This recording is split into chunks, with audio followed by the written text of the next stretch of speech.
What's up, guys? So after months and months of waiting, we're finally ready to show you the all-new 2025 Engineered Beam Gooseneck. Behind me here is one of the first. These will be coming out later this summer, but we'll take a minute, we'll go over all the differences, some of the things we've changed, mostly around the user end of things, making it easier to use, a little more efficient with the steel we used, how we did it, and why we did it. Let's take a look. Right at the front, this is as always a standard upright toolbox, but we've just modified the lid a little bit so it lays flat, a little more watertight. We've added a latch as well as some gas shocks on the inside so it opens and closes nice and easy. Just a nice little feature. As well, you'll notice in here your safety bars for the stand-up ramps are housed in here now. We find 90% of the time you have the ramps flat on the deck anyways, so you're always taking them on and off without needing them. And then the few times that you do need to lock your ramps in the upright position, they're here out of the way, easy to access. You'll also notice the radiuses on the outside of the neck we've rounded to match the inside a little bit more. The inside radiuses are more crucial. They're engineered for those exact radiuses where they are to distribute the stress evenly throughout the neck. We all know anytime we have sharp bends and we apply stress right at the corners where cracking is going to start, so that's why we do what we do with the radiuses. The outside ones are not so crucial, they're mostly aesthetic. One of the most important things we've changed on the engineered beam is the beam itself. The profile has changed, it's slightly deeper, slightly bigger, and the camber of it is I think just about 2 inches higher, so the arch itself is rounder, allowing for more flex. It allows us to shave off some of the material that's dead material and add material where it's necessary.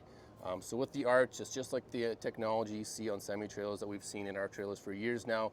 Flexes under load, goes straight and comes back. So it's slightly higher on the new ones. One of the most exciting things I think on the new goosenecks will be at the back.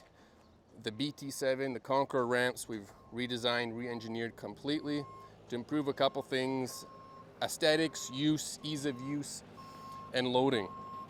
So start with the latch. We all have seen goosenecks with the ramps. They got ratchet straps running over, chains running over to keep them secure. We did have a latch on our previous model. We've added one that tightens them a little bit more, doesn't wear through, real simple to use. This takes any vibration off. The handle itself has changed a little bit. Operationally, it's the exact same thing.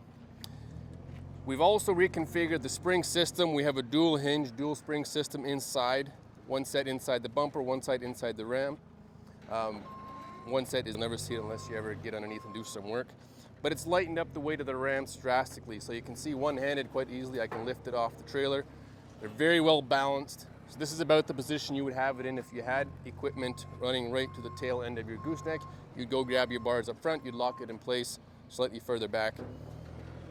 And same thing with the dual hinge system. It's assisted up and assisted down.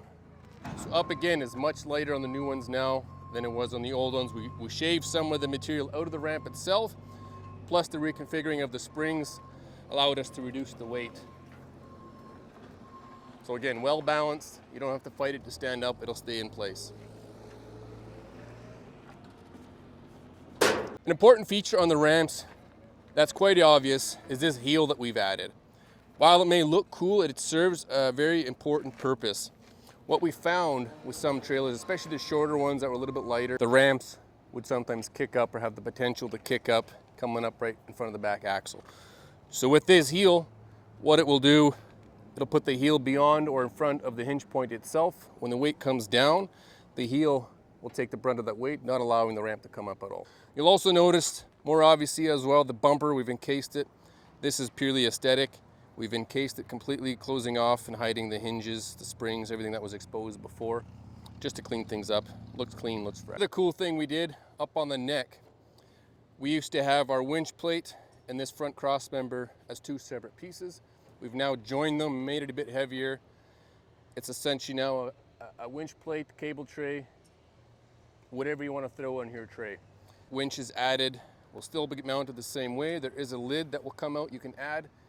9 times out of 10, if you have a winch, you'll probably want a lid on top, so we'll have a lid option available that will be similar to the toolbox lid you see underneath. But instead of 2 or 3 pieces, we've just made one piece with multiple purposes. So stay tuned for the 2025 Engineered Beam Gooseneck, we'll be releasing the exact release dates here in the next couple weeks. I anticipate somewhere in the next 4 to 6 weeks, everything will just switch over. It's on order, so if you're looking to get into a gooseneck, now is a great time to order. There's lots of cool features to take advantage of. Hit up your dealer or check us out, reach out to us, atrailers.ca.